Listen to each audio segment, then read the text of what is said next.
A 30-year-old virgin living with her father wrote the most sexually charged novel of the 1800s and had to pretend to be a man to get it published. When readers discovered Charlotte Bronte's true identity, they were horrified that a proper lady knew so much about passion, desire, and what happens behind closed bedroom doors. But the real scandal wasn't just the book. It was how this unknown woman had smuggled revolutionary ideas past the male gatekeepers who controlled what women could read, write, and think. The literary world was in chaos. Who was this mysterious Currer Bell? The writing burned with an intensity that seemed almost masculine to Victorian readers, yet there was something unmistakably feminine in its emotional truth. When early readers encountered Jane Eyre's explosive declaration, "Do you think, because I am poor, obscure, plain, and little, I am soulless and heartless? You think wrong." They were witnessing the literary equivalent of a woman standing up in church and screaming something that simply wasn't done. This is the same energy as women today fighting online harassment, demanding equal pay, or refusing to smile on command. Jane Eyre was the original, difficult woman who wouldn't shrink herself to make others comfortable. Charlotte had chosen her fake name carefully. Currer Bell was gender-neutral enough to fool publishers who routinely rejected anything written by women. The deception worked because female authors were treated like today's content creators, trying to break into male-dominated tech or finance. Their work was dismissed before it was even seen. But Charlotte's disguise went deeper than just a pen name. She had studied male writing styles obsessively, reading everything from Lord Byron to Sir Walter Scott, absorbing their rhythms and techniques. She even adopted masculine handwriting for her correspondence with publishers. When her first manuscript was rejected, she rewrote it entirely, stripping away anything that might seem too feminine. It was like a Victorian version of code switching, changing her entire literary voice to survive in a hostile environment. The strategy was brilliant. Jane Eyre became an instant bestseller, selling out faster than Taylor Swift tickets. Readers devoured this strange, intense story about a plain girl who dared to talk back to her rich, powerful boss and make him fall in love with her on her terms. But as the book exploded in popularity, speculation about Currer Bell's identity reached fever pitch. The mystery author was like a Victorian-era Banksy, except instead of street art, she was dropping truth bombs about women's inner lives. Bookstores couldn't keep copies on shelves. Within 3 months, they'd sold out 3 editions unheard of for a debut novel by an unknown author. But the success came with controversy. Clergymen began preaching against the book from their pulpits, warning that it contained dangerous ideas that could corrupt young minds. The Christian Remembrancer called it preeminently an anti-Christian composition, while other religious publications warned parents to keep it away from impressionable daughters. Charlotte kept her secret for nearly 2 years, watching from the shadows as critics debated whether a woman could possibly understand human nature this deeply. When she finally revealed herself in 1848, the backlash was swift and brutal. Now critics could attack not just the book's unseemly passion, but Charlotte's audacity in writing about forbidden topics at all. The revelation happened by accident.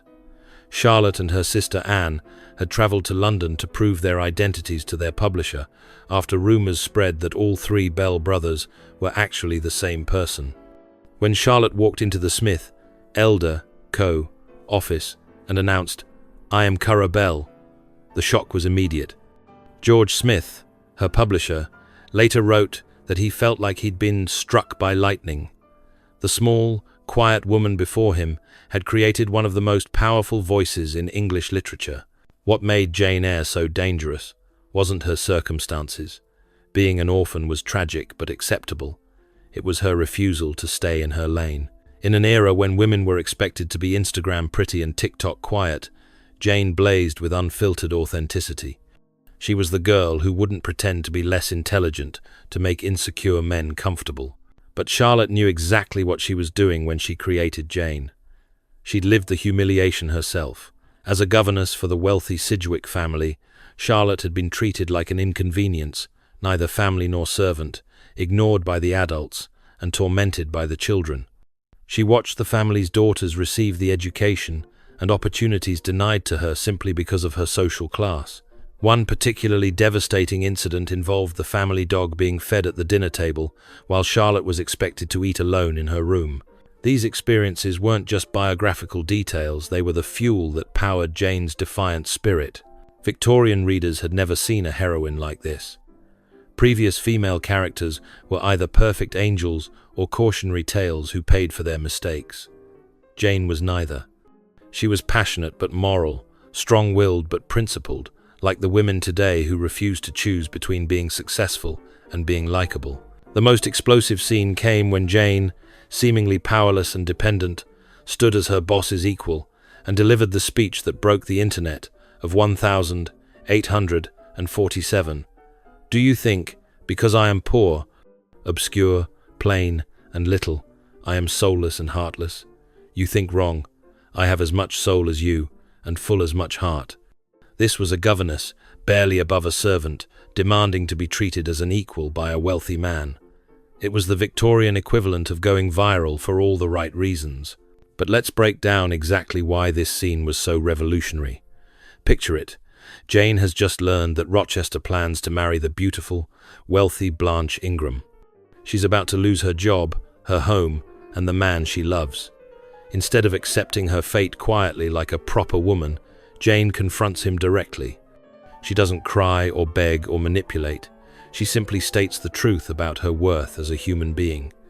Rochester is stunned, not just by her boldness, but by the undeniable logic of her argument. It's the moment when their entire relationship shifts from employer-employee to equals. If you're enjoying this deep dive into Charlotte Bronte's revolutionary masterpiece, please subscribe to our channel for more explorations of literature's most fascinating stories. Your subscription helps us bring you the compelling tales behind the world's greatest books. Charlotte had lived this struggle herself. Like Jane, she'd worked as a governess, experiencing the peculiar hell of being neither family nor staff, today's equivalent of being the only woman in a male-dominated workplace. She'd endured the condescension of employers who saw her as a necessary inconvenience, like freelancers dealing with clients who expect miracles for minimum wage. Her experiences with the White family were particularly brutal. The children openly mocked her appearance and social status, while their parents treated her as if she were invisible. Charlotte wrote to her sister Emily, "I see now more clearly than I have ever done before that a private governess has no existence, is not considered as a living and rational being." This wasn't just personal pain, it was research for Jane Eyre. The story's setting reflected Charlotte's isolated upbringing at a remote parsonage on the Yorkshire moors. The Brontë family lived in the 1800s version of being extremely online, cut off from mainstream society, but developing an incredibly rich inner world. This isolation didn't limit Charlotte's vision. It intensified it, like creators who build massive followings from small towns. But isolation had also bred creativity in the most extraordinary way. Charlotte and her siblings had spent their childhood creating elaborate fantasy worlds. The kingdom of Angria, which Charlotte developed with her brother Branwell, was populated with passionate, complex characters who lived through epic romances and political intrigue. For over 15 years, Charlotte wrote hundreds of tiny manuscripts about Angria stories, filled with the kind of intense emotion and moral complexity that would later define Jane Eyre. These weren't simple children's games. Charlotte's Angrian heroes were dark, brooding figures with mysterious pasts and dangerous attractions, the prototype for Rochester. Her heroines were strong-willed women who challenged social conventions and demanded respect. Angria was Charlotte's laboratory for exploring themes of passion, power, and gender dynamics without the constraints of respectable Victorian society. Tragedy had shaped Charlotte from childhood. Her eldest sisters died of tuberculosis at their brutal boarding school, victims of an institution that treated children like inconveniences. This devastating loss haunts Jane Eyre through Helen Burns, the saintly child who dies at the fictional Lowood School. Charlotte transformed her trauma into art, the way modern creators channel their pain into content that connects with millions. The real Cowan Bridge School, which inspired Lowood, was even worse than Charlotte depicted. The children were fed burned porridge and rancid meat, while the headmaster embezzled funds meant for their care. Charlotte watched her brilliant sister Maria, the inspiration for Helen Burns, waste away from consumption and neglect.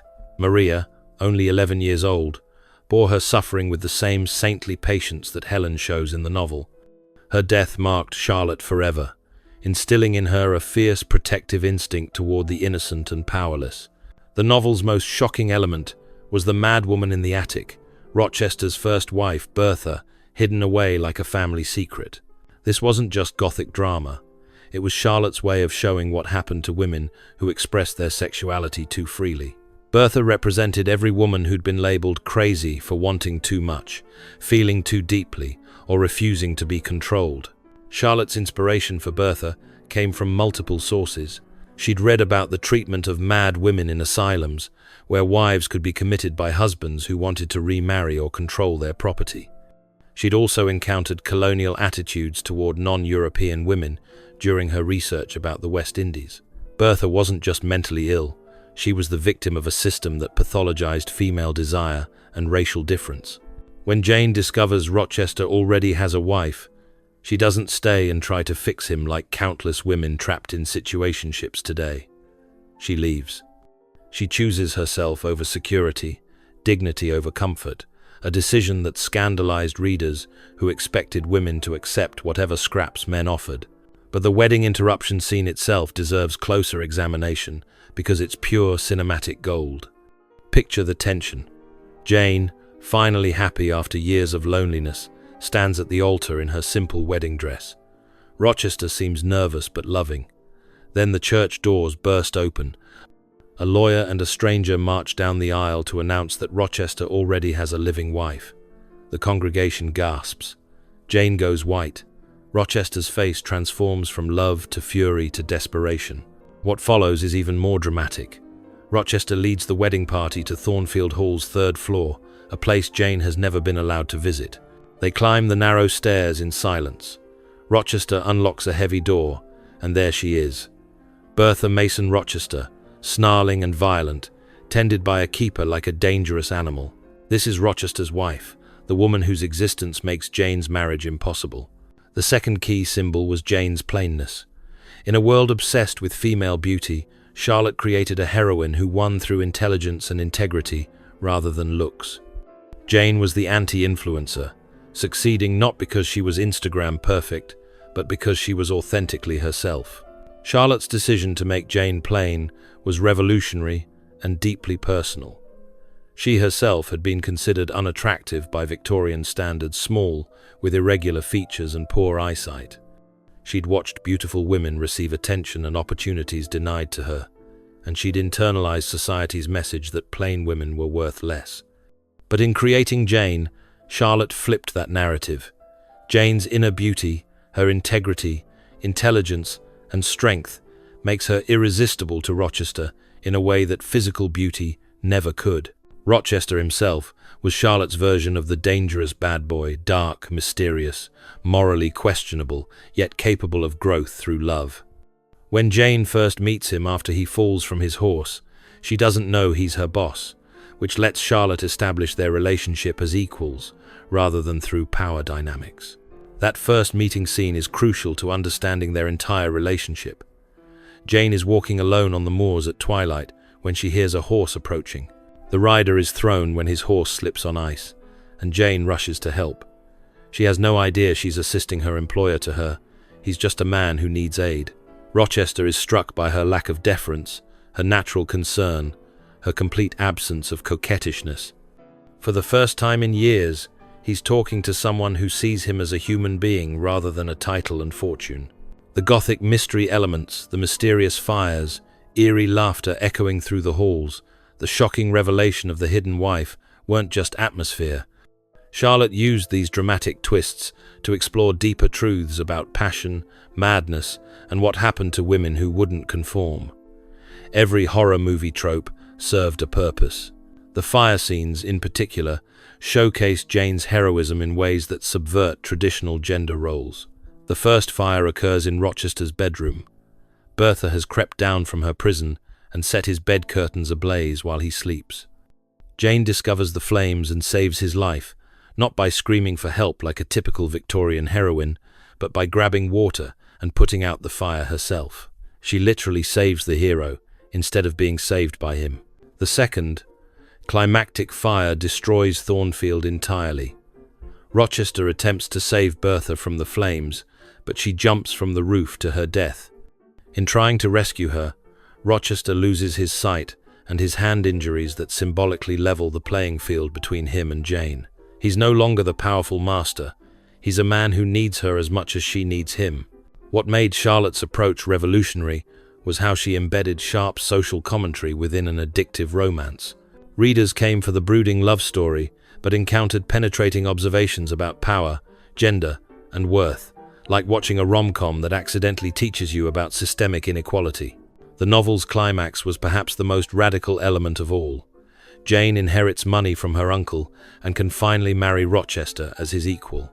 This wasn't a rescue fantasy, where the hero saves the helpless heroine, today's equivalent of waiting for someone else to pay your student loans.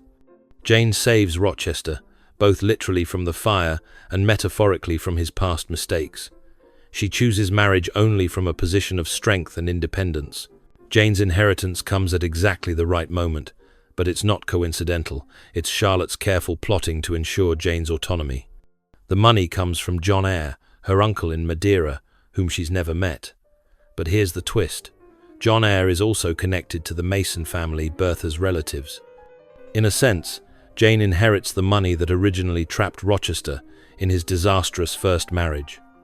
It's poetic justice that allows her to free both Rochester and herself. Critics were outraged by this role reversal. They accused Charlotte of promoting dangerous ideas about women's capabilities, the same energy as modern critics who attack women for being too ambitious or threatening traditional values. The backlash was swift and vicious. The Quarterly Review called Jane a personage whom we should not care for as an acquaintance, whom we should not seek as a friend, whom we should not desire for a relation, and whom we should scrupulously avoid for a governess. Lady Eastlake wrote that the novel was anti-Christian and worried about its effect on young women, warning that it might make them proud and ungrateful toward their superiors. Like what you're hearing? Drop a comment below sharing which classic novel you'd love us to explore next. Your suggestions help shape our content and connect us with fellow literature lovers who appreciate these timeless stories. Charlotte's brief success was shadowed by continued tragedy. Her siblings died within months of each other, leaving her the sole survivor of their remarkable literary family. The isolation of her later years, struggling with fame while grieving her losses, mirrored the emotional complexity she'd portrayed so powerfully in Jane Eyre. Branwell died first in September 1848, destroyed by alcohol and opium addiction. Emily followed in December, refusing medical care and dying of tuberculosis at 30. Anne, the youngest, died the following May, also of consumption. Within 8 months, Charlotte lost her 3 closest companions and creative collaborators. The woman who had written about finding family and belonging now faced a loneliness that nearly broke her spirit. Her own experience of love came late but intensely. Her relationship with her publisher gave her insights into attraction and intellectual compatibility, while her eventual marriage offered her a brief taste of the partnership she'd always craved, research that enriched every romantic scene she'd ever written. Charlotte's relationship with George Smith, her young publisher, was complicated and intense. He was handsome, intelligent, and clearly fascinated by her mind, but he was also significantly younger and belonged to a different social class. Their correspondence reveals a deep intellectual connection and mutual attraction that neither could acknowledge openly. This impossible relationship taught Charlotte about the pain of loving someone you can't have knowledge she channeled into Jane's initial heartbreak over Rochester. Her marriage to Arthur Bell Nichols, her father's curate, came after years of his persistent courtship. Charlotte initially found him boring, writing to friends about his lack of intellectual stimulation, but she gradually recognized his genuine devotion and steady character. Their brief marriage gave her a taste of the companionate partnership she had imagined for Jane and Rochester, 2 people choosing each other from strength rather than desperation. The third key symbol was Jane's inheritance, the economic independence that finally allowed her to choose love freely. Charlotte understood what modern women know. You can't have true equality in a relationship without financial autonomy. Jane's money wasn't just plot convenience, it was the foundation of her freedom. The inheritance subplot reveals Charlotte's sophisticated understanding of economics and marriage. Jane receives exactly £20, zero enough to generate an annual income that would support her comfortably for life. This isn't fairy tale wealth, it's the practical amount needed for genuine independence. Charlotte did her math carefully, ensuring Jane's freedom was realistic rather than fantastical. Jane Eyre's psychological realism was groundbreaking. Charlotte's first-person narration gave readers unprecedented access to a character's thoughts and feelings, with an immediacy that made Jane feel startlingly real, like reading someone's private diary or unfiltered group chat messages. The narrative technique was revolutionary because it allowed readers to experience Jane's inner life directly. Previous novels relied on external description or dramatic scenes to reveal character.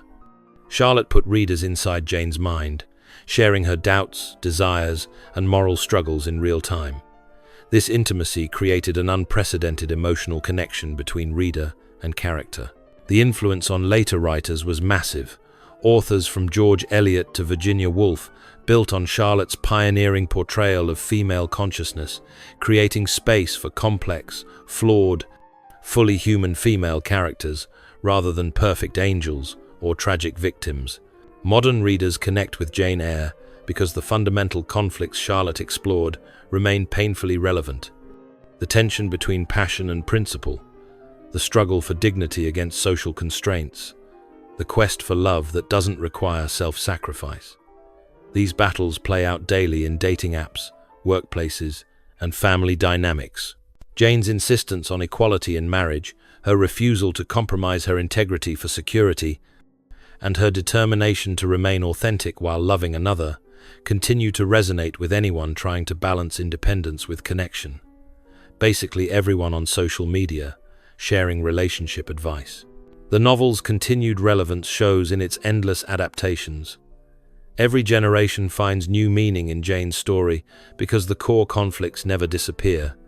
The 2006 BBC adaptation emphasized the class tensions. The 2011 film focused on the Gothic romance. Recent adaptations highlight the feminist themes. Each version reflects what contemporary audiences need from Jane's journey. Before we close, make sure to share this video with anyone who appreciates powerful literature and the remarkable women who created it. Sharing helps these stories reach new audiences who might discover their own connection to these timeless themes. Charlotte died in 1855, just 8 years after Jane Eyre's publication, and only months after her marriage. She was 38 years old, younger than many influencers building their personal brands today. In creating Jane Eyre, she'd given the world something unprecedented, a passionate, principled heroine who refused to choose between love and self-respect, who demanded recognition as a complete human being, regardless of her social status or appearance. Charlotte Brontë smuggled a revolution past the gatekeepers, disguised as a love story. She died before she could see how many women would follow Jane's lead, choosing themselves over settling, demanding equality over acceptance, and proving that some rebellions are too essential to human dignity to ever be contained. The woman who once hid behind Cara Bell had created a voice that would never need to whisper again. Thank you for joining us on this journey into Charlotte Bronté's revolutionary masterpiece. If this exploration has sparked your curiosity about the stories that challenge the world and won, subscribe and ring that notification bell. The women who refuse to stay quiet are still speaking, and their voices are louder than ever.